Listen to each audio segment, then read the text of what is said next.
का विचार बा लेबू का राजपुर में 2 कट्ठा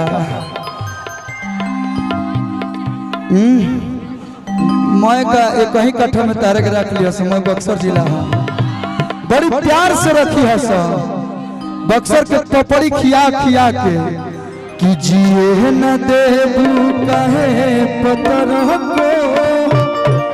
अखोरे परहन लेबू काए बड़ी प्यार आप लोग गाना के देते हैं लोग आ होली बाद यही गाना के भोजपुरी में पहला बार हिंदी में कई गाना के 2.0 आवत रहा लेकिन भोजपुरी में पहली बार हम 2.0 लेके आवत नहीं है जी ना देबू काय पत्थर को की तो आप लोग के बेहद पसंद है पूरा एकदम डीजे स्टाइल में। लेकिन आई होली के बाहर चलाता एगो देवर अपना भौजी से कहता कि भौजी हो ए भौजी काहे फागुन नहीं भावता लगना मरद नहीं आवता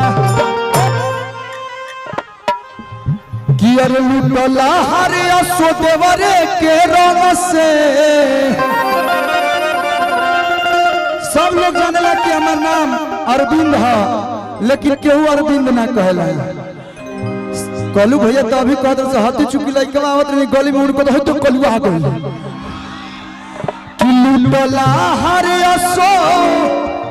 अरे कलुए के रंग से देवरू हो बड़ी प्यार से गाना के शिल्पी राज जी गोले बने जोन के जो उपस्थित भी बानी आज उनका जन्मदिन भी है तो जन्मदिन की ढेर सारा शुभकामना हरे देवरू हो। देखा हेने भसुर के संख्या ज्यादा बा लेकिन हम देवरे हो सका जी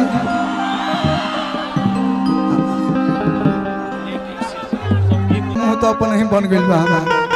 लेकिन भी सीधी सीधी सीधी सी एगो हम बक्सर जिला पर गाना गौले बनी एगो हमार गाना रिलीज मिलबा जीजा जी सालिया जीजा के खेला बा ओमे एगो लाइन बा हां आ धौरल लावा पिच करी है पकूद जा एक बार माचा बक्सर वालन से बुझ जा दौड़ल लावा पिछ करिए पकूद जा दौड़ल लावा पिछ करिए पकूद जा एक बार माचा हेठुआ राजपुर वालन से बुझ जा। आई हमारे बड़ भाई हमें इनकरा के चिन्हता लोग नहीं चिन्हत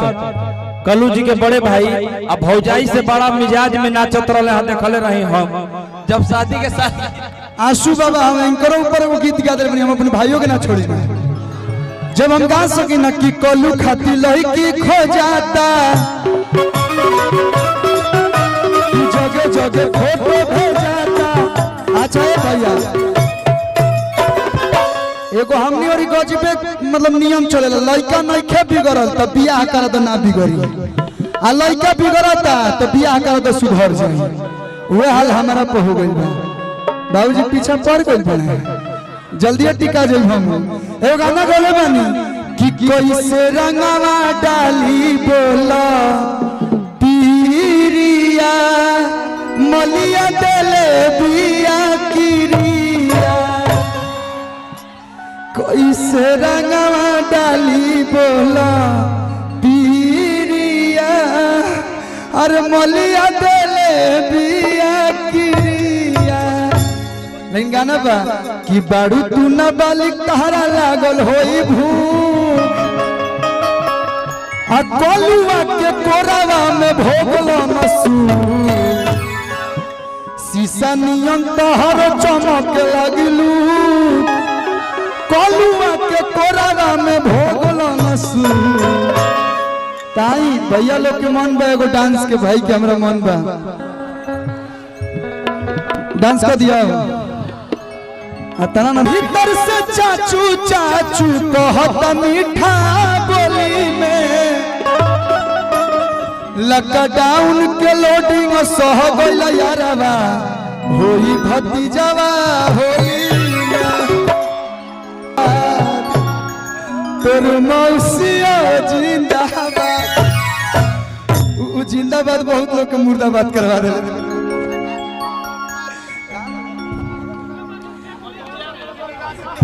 बहुत सारा प्यार आप लोग देने लोग आओ लगा दो देवरू हो अरे देवरू हो देवरू हो डर लगे अच्छा रंग से। हाँ तनी फुल साउंड कर दे भाई आ सब लोग नाची हमारा साथ फुल साउंड कर दो भैया। यही से डांस ना करी ना एगो पेट ना भरेला। देवरू हो डर लागे अच्छा रंग से के सुन ले भाई बताई लो जियो तो एक बार और सुन ले। मुआनी हो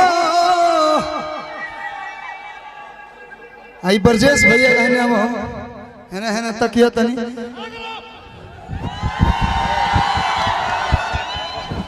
अब देही बगिरो बोल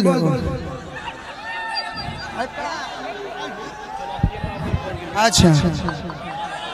एगोरी जिए न देबू काहे पतर को खड़े है बक्सर जिला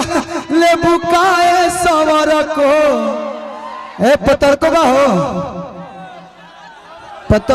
हाँ या तना ना भीड़ हो गई कि क्यों देखिए ना पाई देख हो देखे बोलो हीरोवा लोग अब केहू अबीर ना फेंकी।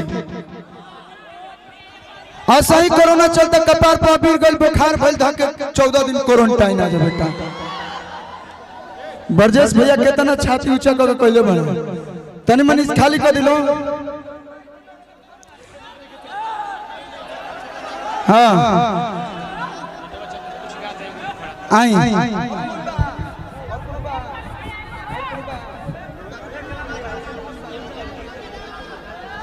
आई एगो गाना बा